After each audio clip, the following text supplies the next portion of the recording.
If you happen to be speeding as you pass some local schools in the region, you might want to smile quickly for the camera. Frank Tassone joins us from Niagara region to talk about the new speed enforcement zones. And Frank, there's been a lot of discussion about this online and letters to the editor in the newspapers. Why is this such an unpopular thing?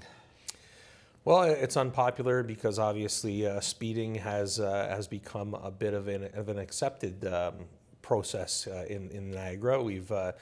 We have a lot of folks that speed and now getting ticketed for it without seeing a police officer out there.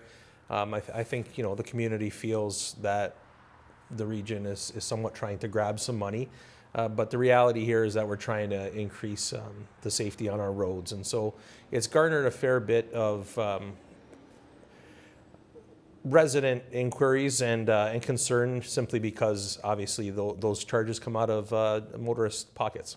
I have to tell you, I don't have a lot of sympathy for those concerns. I'm with you on this, right? If I'm driving past a school and there's a speed limit there and that camera's there, I'm more likely to slow down, and I'm comfortable with that.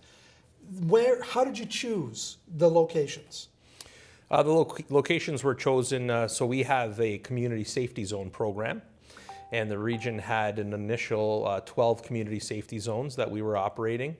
And so the cameras are being deployed into those 12 and circulated through those 12 zones. The community safety zones are all attributed to schools, as we're really trying to focus on road users that are vulnerable, example being school-age children. And you did studies about the traffic patterns at those schools and how many parents are dropping off kids by foot and those kinds of things. Yeah, we had a look at a number of sites throughout the region, and we developed a warrant process. So to get a area in front of a school deemed as a community safety zone, you have to go through the warrant process, and we have to deem that it meets certain criteria to be deemed as a community safety zone. So yeah, we do study the areas, and then we select them strategically, and at the end of the day, we allocate the community safety zones, and the first 4 cameras that we have circulating in Niagara are circulating through those 13 original zones. You say the first 4 cameras, are you expecting to acquire more in the future?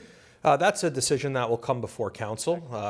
The early results of the program are still not in. We're still compiling data, and we hope to have something in at the end of Q1 or early Q2 of this year to tell us exactly how many fines have been issued and has the speeds been affected by the installation of the cameras. That way we can judge the success of the program, and at that point we'll be making some recommendations to council on whether we feel we should be expanding or not. In a lot of the back and forth that I've seen online, the big concern for a lot of people is the gap between when that violation occurs and when they receive the notice of it. Is there a chance to shorten that gap somehow? Oh, we've been in conversations with the Joint Processing Center. So the way that these fines are issued is the camera picks up the still photo of the vehicle going in excess of the speed limit. It is downloaded to a Joint Processing Center. They validate the charge. That's done by an offenses officer. And then those are issued to the resident and to the courts, and the courts recoup the money.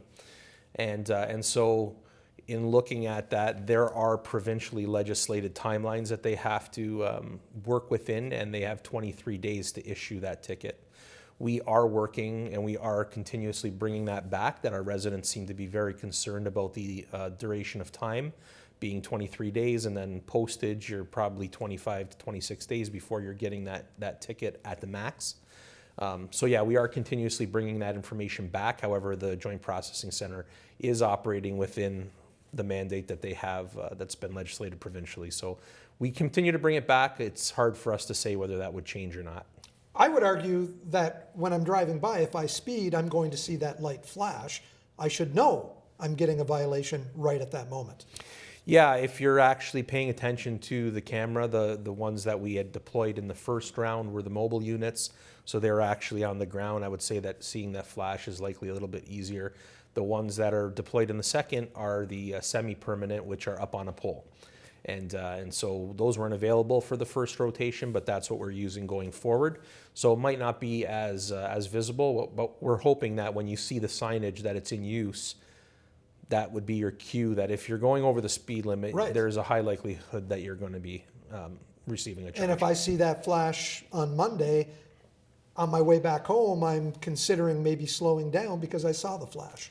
Well, that's our hope. Our hope is that we change driver behavior and start to get more adherence to the speed limit. We do have quite a speeding problem here in Niagara, and we want to make our roads safer for all the users. One of the things that I'm impressed about is the fact that you're really upfront with where those cameras are. And right now, I know it's Fort Erie, Grimsby, Lincoln, Niagara-on-the-Lake in front of Crossroads School, where correct. I frequently drive. Yep, that's correct. What is behind that decision?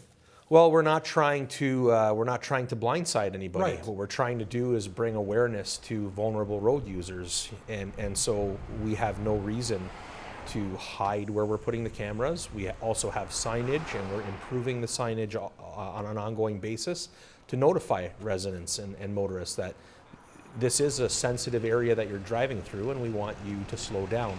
So we're not hiding this at all. This really isn't about generating tickets. Again, this is about changing behavior and having everyone realize that in front of schools is a very sensitive area. There's a lot of children, there's people dropping off, picking up, and we just want to make these areas a lot safer for the users in the area. What is the cost to the region of this program?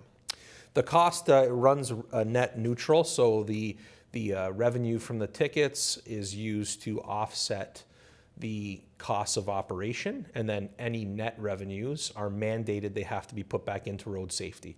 So there is no taking this type of revenue and allocating it to other type of infrastructure projects unless they are specifically related to road safety.